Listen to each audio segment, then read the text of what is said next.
Hi, Matt Duke here with the South Texas Power Lunch. Excited for another episode. This time we've got Caleb from PrintNet3D, who's going to talk about an amazing adventure that he's been on since high school, and maybe even a little bit before high school. He's going to talk about what it is to have the entrepreneurship mindset and what it is to foster that. He's going to talk about pivoting, where he talks about his personal and his company's journeys around pivoting different business models to get to where they are today, which I can't wait for you to know about, because then we're going to talk about Industry 4.0, the Industrial Revolution 4.0 that is taking place, that Caleb and his team are taking on by storm using 3D printing, networking, and other workflow management software that they've developed. And then finally, we're going to talk a lot about process. It's all about the process here at the South Texas Power Lunch and at our law firm, the South Texas Business Lawyers. And Caleb is going to walk you through his mindset with regard to process. And it's something that he applies every single day. And it's something I don't think you want to miss. Stay tuned for tips around pivoting. What are the key factors to pivot, as well as what are the fundamental elements of a process that I know are going to help you and your business's journey. Let's get straight to the conversation. Caleb, thanks so much for coming on here with us to talk about your journey and your company. Yeah, I'm glad to be here. So you've got a really interesting story because you started all the way back when you were in high school, which our viewers are looking at you that are on there saying that couldn't have been too long ago. But still, to start in high school on a startup, I mean, that's what legends are made of. We hear about, the backyard, or the garage startups and those sort of things. Tell us about you and your personal story into startups. How'd you get into this?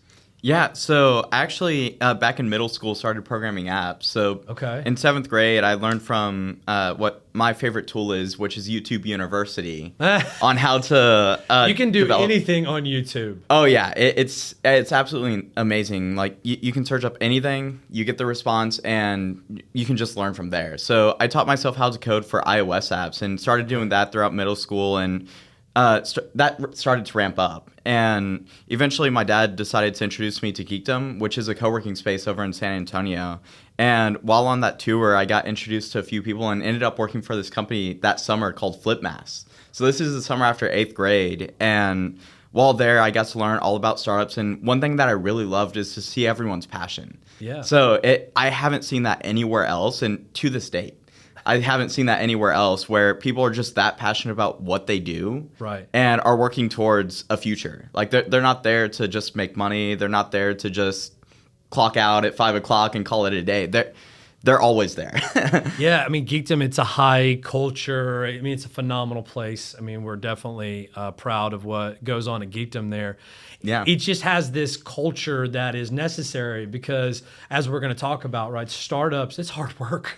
You don't really get to clock in or clock out. So you started off as an entrepreneur at the ripe old age of, it sounds like 14 or 15, which is fantastic. Yeah. I actually, after I did that summer with FlipMass was the company name, they eventually told me I should go to this startup weekend. Okay. So this was after I released, I think I was on my 3rd or 4th app that I released onto the App Store.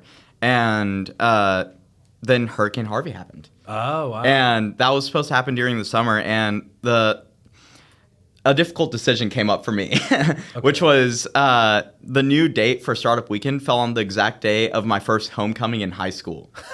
So Startup Weekend, homecoming. Startup Weekend, homecoming. Yeah, and when I look back on it, it should have been an obvious decision. But at the time, it was like, well, Geekdom hosts this every quarter. This is my first homecoming. And that took me weeks to decide. And by the way, I didn't decide either. I actually... decided? A girl. So I decided to put if I ended up going to homecoming, it would be because the girl said yes. Okay. If I ended up going to startup weekend, it's because the girl said no. So you got yourself a backup plan. I got you. Exactly. Okay. So startup weekend was originally my backup plan. I guess I've never phrased it that way, but it truly was. And so I got the no. Oh. So ended up at startup weekend where I met Josh and co-founded a company called FloatMe, which provides early access to pay of up to $50 in advance on employees' next paycheck. as well as like credit building tools and all that stuff. So Yeah. I helped start that October of 2017. Josh has been on this with us, and we're a fan of what FloatMe does and what Josh does. So that's great. Everything just all gets connected there. Oh, it's pretty hilarious, like how that all worked out, and worked on that for a couple of years before I eventually went off to start my own thing. Okay. So a little bit of a story on that is I went to Stanford back in the summer of 2019 for their summer session. And while I was there, I was a part of their Silicon Valley Innovation Academy, where they basically taught how to bring a 50-year idea, build up to a 50-year idea. So it's a moonshot program. Yep. But what I did is I kind of reverse engineered that. And I'm like, how do we bring a 50-year idea and bring it into executable steps? Yeah. Because there's no way a moonshot idea can get funded in San Antonio. That's very true. And also, like, I don't believe in most moonshot ideas. I think they lay the groundwork, but I don't see them as something that's fun. Well, and because if you look at first mover type advantages on these type of moonshots, they're very capital intensive. And so you're looking at a very narrow set of founders and a narrow set of funders that will come together on moonshot type ideas. Yeah. Because I mean, look at SpaceX. They're just burning dollars left and right of their cash, but they're able to do that, right? I mean, you can't moonshot if you don't have the capital or the expertise to do it. So I think that's wise of you to say, okay, how can we do something that could be at the beginning of 50 a moonshot, but not a moonshot today? That's great. Yeah, and that's also kind of just how my brain works. I don't want to work 10, 20 years on an idea that I'll only see work 10 or 20 years down the road. You're young. It'll be more than that. Yeah. The main thing about that was I was able to bring what I wanted to, which was education. Yep. So I really wanted to do an education company because I realized the opportunities that I've been given, most people don't get. That's right. Being able to go to Geekdom, being able to sit down with developers at Rackspace when I was growing up. So like as a kid, I'd go in, be a part of that, and they were all like, they had spicy Indian food every single lunch. And I would eat the white rice because I just couldn't handle the spice back then. Now, why would they have that? Just to get them going? I mean, that's interesting. Like, why was it? Why do you think? So they were actually they were all from India. Okay, Most of them were, and they brought like their homemade like curries and all that stuff, and amazing food that I eventually later got used to. But I just eat white rice. I thought there was beginning. like some secret recipe that Geekdom had or Rackspace had that we're learning about. But that makes sense, right? These cultures, they're immersive, they're intoxicating, they're great. So that makes sense. Sorry, keep going with your story. Yeah. So I really wanted to. This was my way to give back. Okay. And eventually left FloatMe so I can work on this new startup that we called Lecturely. Okay. But one thing that we realized is the education industry is hard. It's not really one that is easy to change. It's not one that it's halfway between a moonshot and a idea that you can get to quickly. Sure. Just looking at external factors on education, right? One, education is an institutional, market, large bureaucracies, and low on innovation and agility. Yeah. So that just really is almost like a moonshot that you have on it. So that makes complete sense. So eventually we were like, we got frustrated with our inability to release something and work with the schools. So we decided to 3D print model rockets to teach students about aerodynamics. And that comes into like what the company is today, because while we were 3D printing model rockets, we realized that 3D printing is hard. Well, yeah. It's a lot of management that you have to do between Excel, Octoprint, a lot of different programs just to get your printers running, and it wastes hours of manufacturer's time. And this was and we were running 7 printers. Imagine 10, 20, and up to even 140. Well, let's talk about this business model here, because I know we're going to talk about the evolution and a pivot here, but let's just freeze here. So we had education. What was your education model? Was it courses? Was it kits that could be used to teach? Talk a little bit about the original of, was it Lecturely? Is that what you said? Yeah. Talk about that model. What was that business model? So we went through a lot of pivots with Luxury. Okay. Because Great name, by the way. Thank you. I love the name. We actually still have it because our investors invested in Luxury, so we're still under Luxury. Keep it. There's a trademark for your portfolio, whether you want it or not. Yeah, basically. But we started out initially as this adaptive curriculum, so a way to change education based on students' interests. So it's no longer just math. It's math with pets. It's science with rocketry. All the stuff that the students are interested in, so they are more interested in learning. Got it. And initially, we wanted to sell to schools. Okay.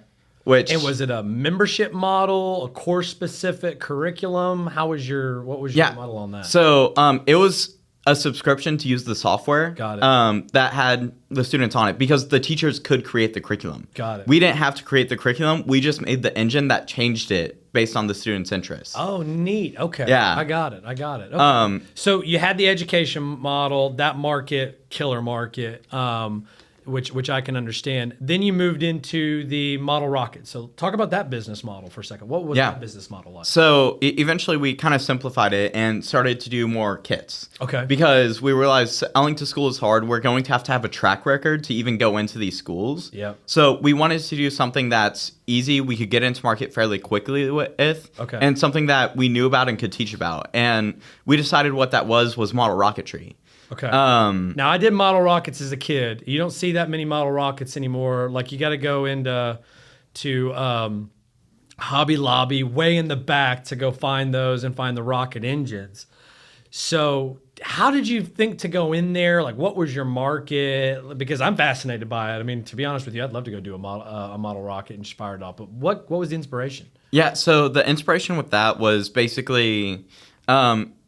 It's all controlled by one company, Estes. Yeah, Estes. Basically has complete market dominance. Including the little wads that you have to put in on those things. You know, your engine doesn't blow up your parachute. Exactly. So what we decided is, although it was a niche and very small market, we thought that we could have a path forward there because we could do custom model rockets because of our 3D printing.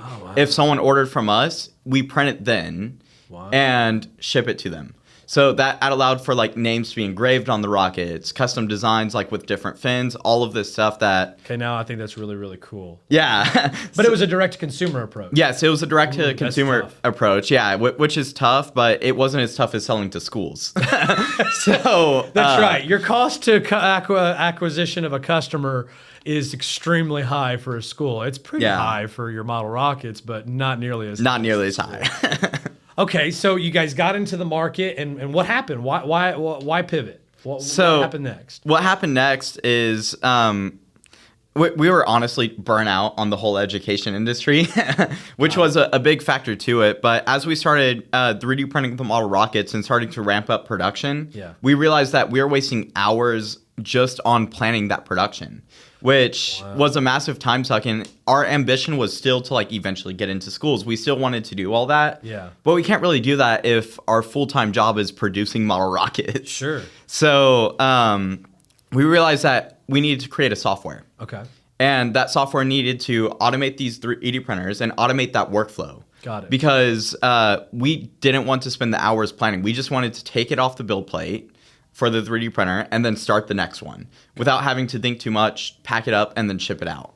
That was our general approach when we started designing what is now PrintNet3D and the software. Then what really kind of made that pivot final was when our innovation officer, Dale Bracey, who maker background, awesome guy, and came to us and he's like, I need 2,000 parts for community labs, which is the COVID testing here in San Antonio. Yeah. And that was something that he ended up having to split up into 4 different manufacturers. Got it. So we ended up producing, I think it was like 750 parts for them. Okay. And everyone had like 750 parts. And what we ended up doing with that is we're like, well, we already know these manufacturers' capacity. Right. Why don't we automate that? And that's where the network piece came in, and that capacity piece of PrintNet3D came in. So give us an overview of your current business model with PrintNet3D. It sounds like we've got two components. We've got the direct manufacturer, but then also the capacity management with other remote manufacturers. How does that work? Is that right? Yes, that's correct. And so what we do is we're in workflow automation software. Okay. We help manufacturers optimize their process and not spend those hours in planning and across different programs. They just drag all their jobs into our software, and we spit out, this is what the schedule should be for each printer. So all they have to do is go start the print, take it off the build plate, and pack it up and ship it. Got it. So we help them save hours of their precious time that can be spent fixing other machines, buying new machines, and just producing more. Sure. So that's where we really come in, and our primary focus. But when we were thinking about this, and back to the early days with a network component, we realized, well, a lot of these manufacturers, especially the larger ones, they have a lot of backlog. Like they have the one that we talked to out of Houston has I think it's a month or two of jobs that are just waiting to be done. Sure. And we realized that they're having to turn down potential clients. Right. Because if a client were to come to me and say, I need 5,000 parts by Friday, as a normal manufacturer, you'd be like, I can't do that. Right. Or you'd have to tell them it's going to be late. What we allow is for them to take on that job and distribute what they can't produce to other manufacturers to help their customers get their order on time, and also help them to increase what they can produce without needing the extra printers, and finance the new printers through that way. Wow. That's fascinating. Let me get into this, process and industrial 4.0. We'll talk about in a second. Before we do, I heard a lot about a pivot. What were the critical, maybe if you can be real, just short summary, because I know it's a lot, but what are the critical factors that you looked at each time you made your pivot? What was something that you were like, hey, because of these things, we probably need to pivot? Do you remember those? Yeah. So a big one is market. Okay. So how are the customers responding? How likely are they to buy what we're currently at? And that's seen on both ends of the pivot. Okay. So talking to customers about the previous and talking to customers about the potential of the new pivot is absolutely vital, because at the end of the day, it all comes down to customers and market. Okay. Also, we looked at expertise. Okay. Because we're the only experience that we have with education is we were students. And not that we were educators with certification, all of this stuff. We knew software. That's what we knew. Right. And that we realized with this new route, we were a lot more knowledgeable on what was going on, especially with Dale knowing the whole maker background and us really knowing the software. Okay. So that was another big one. And then also this one's kind of overlooked when everyone talks about it, but excitement as well. Because excitement is what gets you to put in those extra hours. Working towards that vision is what gets you to put in those extra hours that are really required when it comes to startups. And we were just a lot more excited about building this automation software and network. Sure. Because the real end goal that we're working towards is anyone can come to us with a model that they want to be printed, and we can print it anywhere in the world, whatever's closest to them, to help them save on shipping, to help them do all of that stuff. We want to be the manufacturing provider by partnering with all of these different manufacturers. So it's fascinating. So kind of in a summary, your kind of key factors for the pivot were market, and really you've got a thesis and a strategy, right? And it's realizing that the product market fit you thought you had is different when you sometimes get into it, which happens. Yeah. You look at a market from the external, on the outside, and you really don't know that market till you get in it. Yeah. And then you realize it. The second one, which I thought was fascinating, was expertise, right? Again, a lot of times you don't know what you don't know until you realize you don't know what you don't know by getting into it. And so again, I think that's another smart to identify a gap. And if you can close the gap, either with your own skills or by hiring somebody on, if you can't, that's another great factor. Your passion one is fantastic. I mean, in order to do a startup, you've got to have passion to do this, because it's tough. I mean, money's starting to go away, the stress is adding up. If you're not passionate about what you're doing, you're not going to make it at all. Yeah. The last one I maybe want to bring up too, from a strategy standpoint, is the financial aspects of it. And it kind of ties most of those together. Because from a financial standpoint, once again, you have certain assumptions of your financial model, which usually don't necessarily hold true. One of them that happens a lot, it's always going to be twice as expensive than you thought it was going to be to do it, and you're going to make less money than you thought based upon your assumptions in your model for each unit or for whatever you're doing. But again, these things normalize out, and if they don't, a pivot makes sense. That's fantastic, I think, for our viewers to hear from your experience on a pivot, because you've done it not once, not twice. Sounds like 3 times, and even in your career, it looks like you've constantly been looking for those passions and those pivots. Let me transfer us now to another part I wanted to talk about on the manufacturing side. So we just talked about this an episode prior. Have you ever read The Goal? And I meant to go find that book. It used to be in here.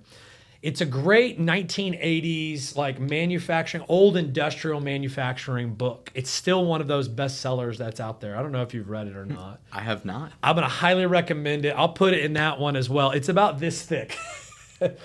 But it was fascinating because in what you were talking about earlier of this industrial 4.0, really industrial 4.0, it sounds like it's solving a lot of problems that have been there ever since the beginning of the assembly line, which is this process automation, changing over lines, manufacturing lines, and keeping things where you've got less, gaps, more efficiency, and meeting your demand, which is fantastic. But what do you see is like, how do you define this industry 4.0 with what you guys are doing at PrintNet3D? Yeah, so Industry 4.0, like there's a lot of subcategories when it comes to that, but the primary thing is it's bringing technology to manufacturing, which we've already seen with like automation of, this is more on the fulfillment side, but Amazon fulfillment, they're using robots to fulfill. Tesla, you see their automation software for the robots that they had a lot of troubles with it, but it's all going that way to where factories are just automated. Right. And where we really come in is we help with that. We're the automation software for this new technology, because additive manufacturing, yes, it did exist in like 1980 or so, but it's nowhere near what it is now. Right. Machines are faster, machines are cheaper, and they produce better quality. That's right. And what's really sprouting up too is not only on the industrial end, but also the professional end. Okay. Like 5 or 10 years ago, the best like 3D printer that you could buy as a normal consumer was terrible. It would take hours and hours to print like a tiny little piece, and you just had to hope that it worked.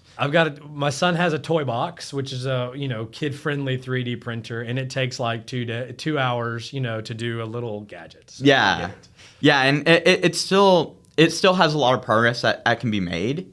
But like we have this new machine in our office called the Bamboo Lab 3D printer. Okay. And it blows all of our other 3D printers out of the water. So you've got the technology curve with regarding to the actual the actual printers themselves. Yeah. I would assume on an exponential curve that we've hit the tipping point and it's going straight up in the technology. Yeah, we've really hit the tipping point, especially when it comes to additive manufacturing, because it's starting to transition from more of the hobbyist phase to more of the actual applications phase. Right.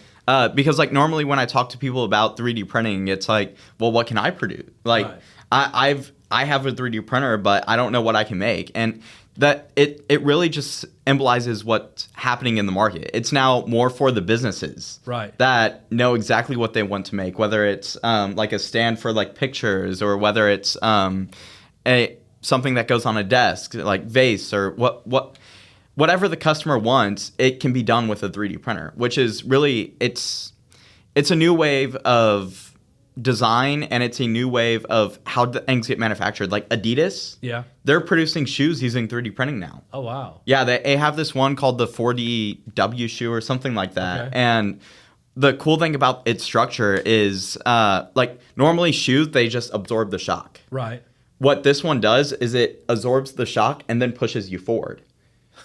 because of how the structure is, and you couldn't get that with normal manufacturing Take methods. that one out of the Olympics right there, because it basically sounds like you're figuring out how to use a pogo stick to move you forward with that, which is fantastic. So, but with all of manufacturing, right? And I go back to what I know from the I have an MBA, and they teach you industrial manufacturing and all that stuff, because process, which we're going to get to here in a second too, is a part of everything. But one of the challenges with producing or manufacturing anything is efficiency and capacity utilization, which people don't realize. Like the old days, I remember Gung Ho. You're probably too young for that one, but Gung Ho, and they talked about how they had to do all these changeover lines to produce the cars to keep up with the Japanese cars, the lines that were producing them at a much larger rate than us. Was the changeover in order to produce a different model or to produce something different when they were manufacturing a part or manufacturing a portion of this took a whole lot of time. And if that time took too long, you actually could produce less, and if you produce too less, you can't sell enough, and so your profitability started plummeting. These are all the challenges that existed in the 80s that actually exist today in Industrial 4.0 that you guys are going at. How do you guys address those challenges? Yeah, so I'll tackle the efficiency one first, because that's really where our workflow software comes in. Is we're able to take a lot of those changes that normally a human has to make the decision on. Is this wise? And it's a lot of quick decisions that need to be made, and it wastes hours of the manufacturer's time. So what we do is we take all those jobs and say which printer it should go to, as well as when you need to change the filament. We're taking I'm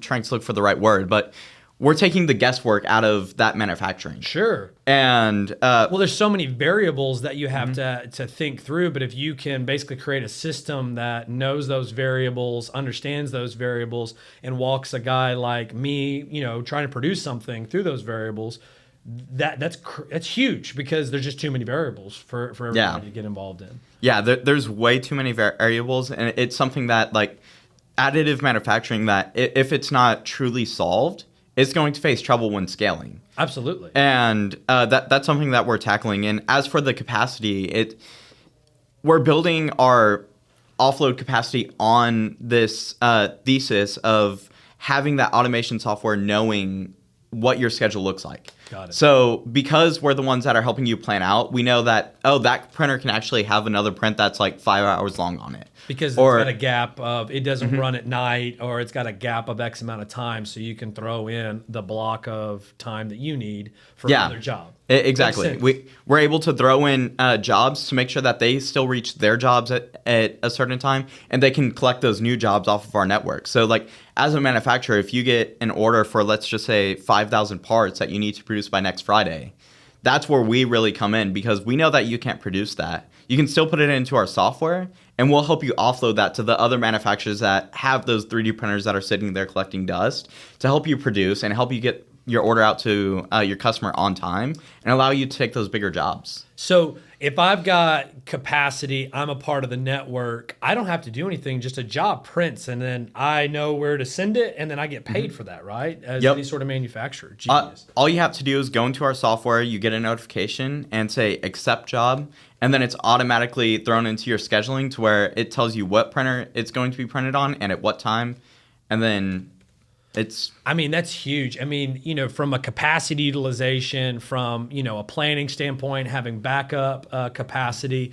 it allows you to not have all that waste. Because if not, you might go buy 5 machines, right, that are going to have, and if you're only utilizing 3, you've wasted time, you've wasted capital. But if you could use those as income producers for other things while you grow your own organic business that way, it's genius. Yeah. It really does now allow for better utilization of these printers. Let's talk a little bit about process now, because I think that's fantastic on the Industrial 4.0. And in the book, I'll get you, I've got you and now another person, I'll get you a copy of it, because it's old 80s stuff, but it all applies today. But let's talk about process. How do you view process importance in any business? Not just yours, but you're a process guy. How do you view process for a startup? So the thing about startups is it's a hectic mess. And any process is good process. I call it chaos, but hectic mess, I like that one too. Yeah. So when you apply process, it's something that it has to be very like exact about, and you have to know in your mind what you want. Yeah. Like when I'll just go back to when I start a startup. When I start a startup, there's a few things that I make sure that I have down. It's all right. Let's first do the competitor analysis. I have this idea. Write it down. Let's do the competitor analysis. Let's see how big the market is. And then after we do like those first few steps, we are like, all right, well now it looks validated, and then we move on. So process is absolutely critical when I think doing anything, especially in startups, because you're dealing with so many variables, and it's hard. It's something that honestly I'm not the best at processes either. Like when I work through it in my mind, but I use a lot of tools for processes. Sure. Because that's something that I see the value in, and something that I apply. Like I use this app called Reclaim AI, which Reclaim AI. actually, like if you want inspiration for what we're building, look at Reclaim AI and how they plan out your tasks. Okay. So what they do is you input your tasks. Okay. Say how much time it's going to take you, and it finds time in your calendar. I think I've seen something like Motion AI that does Yeah. something very similar that I get ads on. And now I probably get even more ads on it based upon this. Okay. So using AI automation for an efficiency standpoint to figure out your tasks. Yeah. What other tools do you use for process design? Yeah. So Reclaim is a big one, as well as all the Google Cloud stuff. Like we have all of our documents synced with our team, as well as Jira. Okay. So Jira's a big Jira. one. Yeah. It allows us to upload all of our work that we have to do, and every day we look at it for 15 minutes and go, what are we? It's agile methodology. I'm taking like development methodologies and we're applying it across the board, like even for business. So tell the listeners, or let me ask you first, do you use agile methods? Yes. Okay, so tell our listeners, what are agile methods, just in general? Yeah, so agile methods are a process of software development, which basically it's all separated into 2 weeks worth of work. Yep. And then split out into a lot of subtasks. Okay. So at every beginning of what they call sprints, Yep.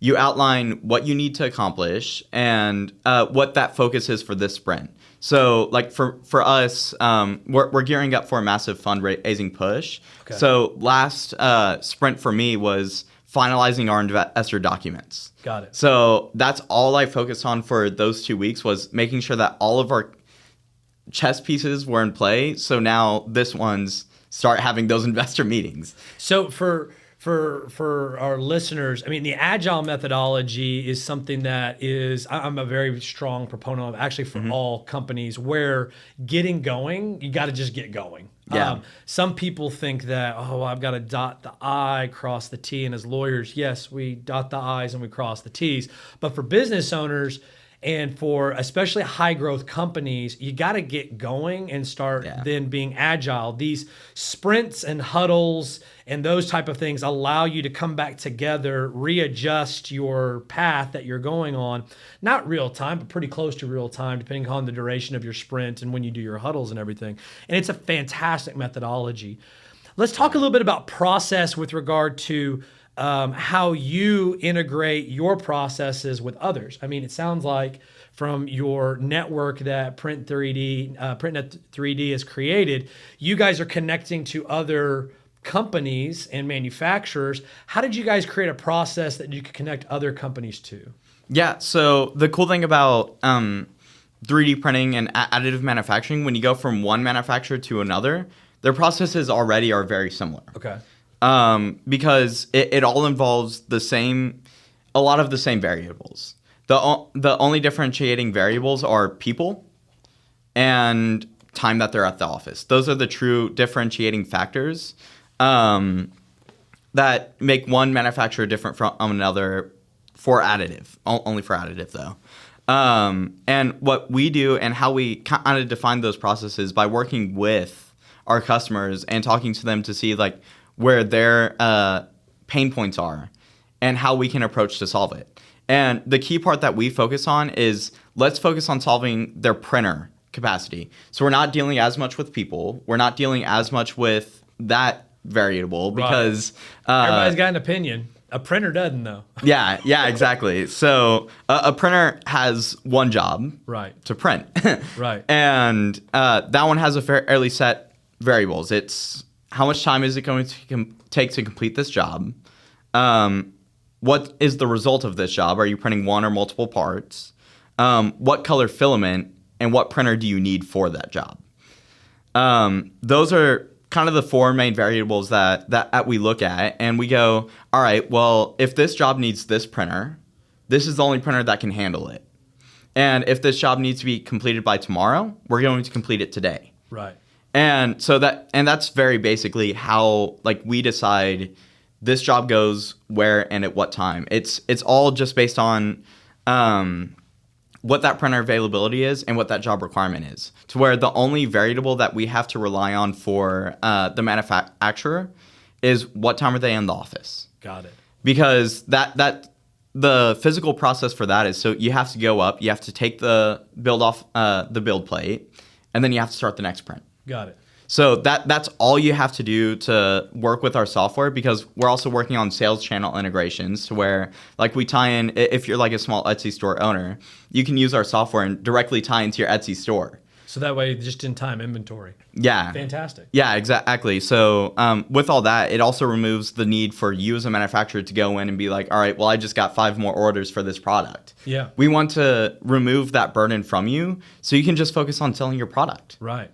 Well, so going back to the process, I mean, you, at its basic, a process has inputs and it's got outputs. You got to know what your inputs are. You got to know what your outputs are. And then based upon these things, you build a process. So that way your inputs design exactly what you want to produce on your outputs. Yeah. It sounds like you guys have done this, but if people are like, oh, that's really oversimplistic. Yes, it is. But that's the basis of what you guys have done. You've looked at that at the micro level with regard to a 3D printer, and all the way out to the macro level, which is a business owner that needs to manufacture goods to sell. So congratulations on that. Thank you. Caleb, I can't thank you enough for coming and talking to us. I mean, this has been a fascinating talk around your company, your company, and, Industrial 4.0 and process design.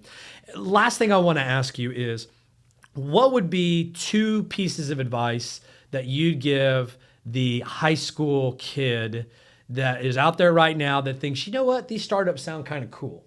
What would you tell them based upon your experience? Yeah, so one is never be scared to reach out. A cold email nearly always works, especially if you're in high school. So I have a small little story about that too, is back in middle school, I started to design a health kit app. Okay. And I didn't know how to do it. So I guessed an email for this one employee that worked at Apple at the time. Okay. Emailed him, he emailed back, and I worked with him to finish my app and actually went out to Apple Park and all of their campuses out there. Wow. So a cold email always works. Okay. Which is like, get involved in your community, go to, if you're near San Antonio, Geekdom, places like that, or go to whatever co-working space, startup weekend, just be there. It's always good to show face at like events and talk to people, because you don't know what could come from that. That's right. It's always an unknown. You don't, which is why I learned to never turn down those opportunities, especially after homecoming. My big takeaway was don't turn down any more opportunities like that. One day you're going to tell this story when it's worth billions and billions of dollars, and the female is going to go, dang, I made a mistake. Yeah, you write a country song about that one. And then the second piece of advice that I have is Google is your best friend.